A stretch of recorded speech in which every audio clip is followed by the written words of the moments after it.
ABC 10 News at 5 starts right now. Local restaurants given the green light to reopen after a bombshell ruling. We explain why not everyone is on board with the judge's decision. They're working, 6 days straight, 12 hours at a time, working, 100+ hours a week. Local doctors overwhelmed as ICU capacity across Southern California falls to 0%. How they're managing to treat all patients who come to the hospital. And we're seeing a little bit of rain move into San Diego County. How long these wet and cooler conditions are expected to last. ABC 10 News at 5 starts now. Tonight, restaurants in San Diego County are getting ready to resume on-site dining, marking a setback to the governor's stay-at-home order. Good evening. I'm Lindsay Pena. Steve Atkinson has the night off. Just hours ago, a judge clarified that his bombshell ruling yesterday that allows strip clubs to stay open also applies to restaurants. ABC 10 News reporter Jennifer Kastner is joining us. And Jen, there has been a lot of confusion over the last 24 hours. A lot of confusion and a whole lot of questions, but the judge said this afternoon that his ruling applies to and affects to all of restaurants in San Diego. This is what he told the courtroom late today. Listen. All businesses which provide restaurant service, meaning all restaurants in the County of San Diego, are encompassed within the scope of the court's order. It's not limited to plaintiffs who also provide restaurant service, but it is intended to encompass all restaurants within the County of San Diego. For background, the lawsuit was only filed over strip clubs. The ruling came down late yesterday from Judge Joel Woolfield, who wrote that the owners of Pacers and Cheetahs can stay open while their case against the county and the state moves through the courts. The judge decided there is no evidence that they've led to increased spread or risk of COVID-19. That part of the ruling was clear, but what was unclear was how that decision affected restaurants. That's because the judge then wrote that the ruling applies to businesses with restaurant service like the strip clubs have, provided they follow safety protocols. As you heard, today the judge clarified that his ruling encompasses all San Diego restaurants. San Diego County officials said last night that because of this ruling, they would not enforce restaurant restrictions until they learned more today about clarification on that ruling. Today, legal analyst Dan Eaton said the county will have to decide if they want to appeal this. The Court of Appeal does not have to take this appeal. The court can decide not to take the appeal and let the matter play out through trial, which is many, many months away. Or the Court of Appeal can decide, given the stakes and interest involved, we're going to take a look at this and issue a clarifying ruling. And tonight, the county just emailed us and said it expects the state to file an appeal today. And tomorrow, the County Board of Supervisors is planning to hold an emergency closed session meeting to discuss all of this and how to move forward. Reporting live tonight, Jennifer Kastner, ABC 10 News. Thank you, Jennifer. Restaurants may have the green light to reopen, but not all of them are choosing to do so. ABC 10 News reporter John Horn spoke to two owners who explain why they're sticking to takeout only. For Roddy Browning, the pressure is intense. We lay in bed at 2:30 in the morning going, okay, what am I going to do? What am I going to do tomorrow? What am I going to do the next day? Browning owns Oceanside's Flying Pig Pub and Kitchen, where sales are down 60% and employees have been reduced from 30 to 12. Reopening for outdoor dining under the new court ruling could boost those numbers. The state's going to appeal it.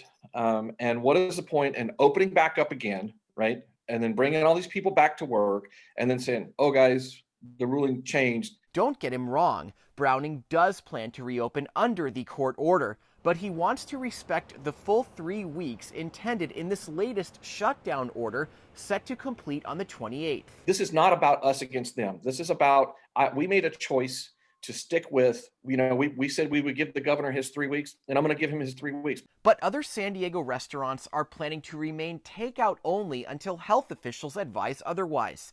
At Spring Valley's Cali Comfort Barbecue, a gathering place for sports fans, owner Sean Walchef says he's not offering indoor or outdoor dining. The coronavirus, it's the antithesis of hospitality. Everything we do in our blood is to take care of people. Walchef cut about half of his staff. He calls it his toughest day as a restaurant owner. But he says Cali Comfort has fully embraced multiple digital ordering systems, helping it to remain profitable amid the pandemic. John Horn, ABC 10 News.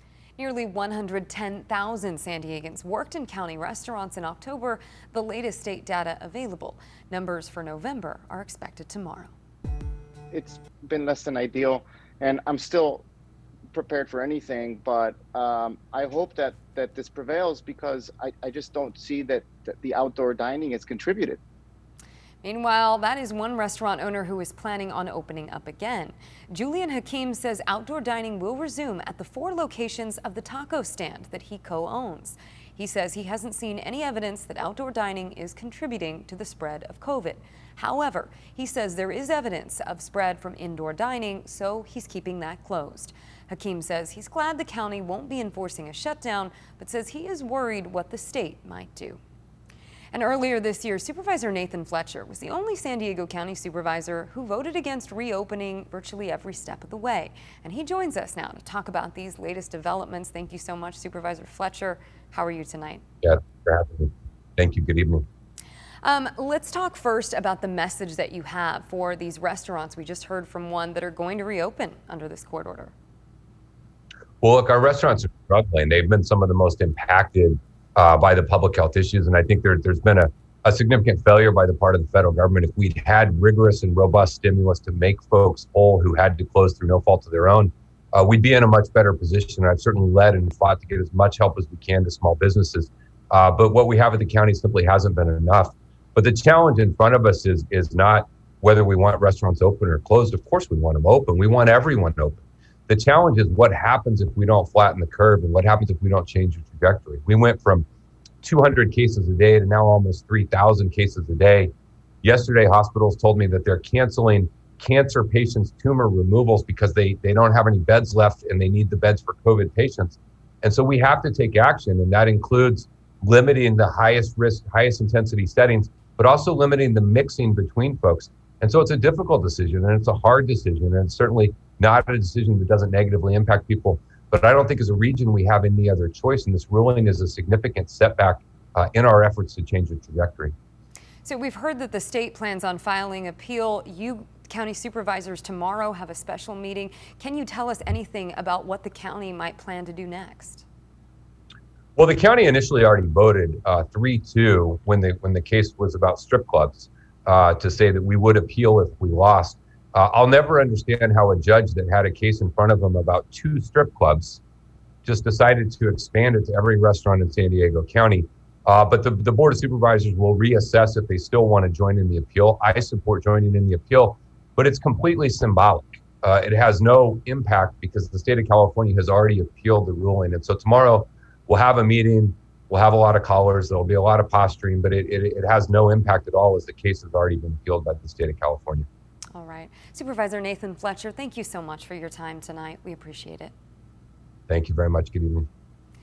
And here are the latest numbers for San Diego County. More than 2,600 new cases were reported today, bringing our total to more than 116,000. And there were 22 new deaths, bringing that total to 1,239. Available ICU capacity for Southern California has dropped to 0, and there are now more COVID patients in the ICU than non-COVID patients. ABC 10 News reporter Jennifer De La Cruz spoke to an ER doctor about how they're managing to treat every patient. It's a sobering reality for healthcare workers who've been fighting COVID firsthand since March. You know, I haven't really hugged my wife in almost 9 months. Dr. Mike Lowe has been working tirelessly back and forth between the ER and ICU at several San Diego hospitals. He says staffing has only gotten worse, with nurse ratios going from 2-to-1 to 3-to-1. You know, they're working, 6 days straight, 12 hours at a time, working, 100 plus hours a week. That's not normal. California groups counties into 5 regions as part of the new stay-at-home order. On Thursday, the Southern California region's available ICU capacity hit 0, even though availability for San Diego County is about 16%. What's happening now is what New York felt, and we never experienced until now. San Diego hospitals are now holding off on vital treatments for non-COVID patients just to make more room. People who need organ transplants and cancer surgeries are being put on a wait list. We'll have ICU patients in the ER being held down there because there's no beds upstairs. And that because of that, there's less beds in the ER to treat other patients who have strokes, heart attacks. While cases are rising, attitudes are changing. Dr. Lowe says public perception of healthcare workers is not what it was when the pandemic first started. Now they don't care for us anymore. Like they keep on going out and having parties, drinking, doing things, and getting COVID. The gift he's asking for heading into the holidays is that everyone simply wear a mask. Jennifer Dela Cruz, ABC 10 News. Some restrictions for the stay-at-home order will be eased once ICU availability in our region reaches at least 15%. It looks like we have a favorable vote. With those words today, the FDA gave emergency approval to a COVID vaccine from Moderna. The company is prepared to start sending out doses almost immediately, with hundreds of thousands due in California this month. That adds to the doses of the Pfizer vaccine, which is already being administered to healthcare workers. When the vaccine arrived yesterday, it just all became so real. From the very first day of this pandemic, protecting our teams was the most frightening part of it. It will still be months until the vaccines are widely available. Today, a leading medical journal reported that COVID is now the leading cause of death in the United States, topping heart disease and cancer. Last-minute haggling over a new COVID relief bill is taking longer than both sides in Congress had hoped. The Senate is continuing its negotiations with no deal reached yet. Details about that plan suggest most Americans will get a $600 check. Unemployment benefits would be increased by $300 for a time as well.